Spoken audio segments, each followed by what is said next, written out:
Firstly, we'll have a look at the components, and first, come off the rank, is the IP68 rated load cell.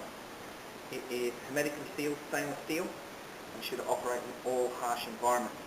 You can just notice the ball and cup arrangement sitting in the top, which is also hardened stainless steel and allows for the self-centering of the top plate once it's free and easy. You can see on the side here location bolts, which is how the mount comes locked up. The frame of the mount, if you look through the channel in here, you can see the anti-capsizing locking mechanism, which clearly stops the leg from being lifted out in any eventuality. To actually remove it, it has to be rotated through 90 degrees and lifted clear. You can clearly see the top hardened stainless steel mounting cup. The main part of the frame, you can see through to the load cell mounting block, the anti-capsizing ring and locking mechanism. Leg of the silo leg is bolted above this top plate and located through 2 bolt holes at the front.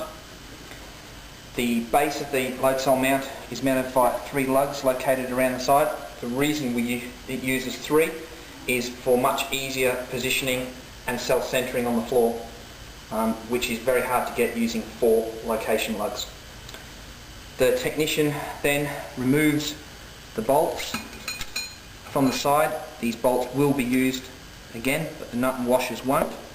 They're just to help with location. Bolts are removed. Load cell, including ball and cup,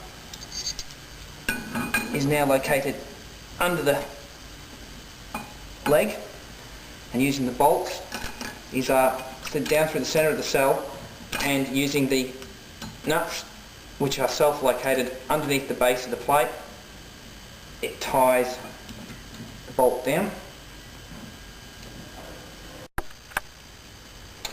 As you can see, once the bolts are completely down and tight, which, as stated earlier, you only need a spanner, you can now see that the leg of the silo is freestanding and rotates on the ball and cup nice and freely. The anti-capsizing still is in play, so the leg of the silo will never lift cleanly off, and as soon as you drop it down, it self-centers due to the ball and cup assembly. That is a LeverMount installation.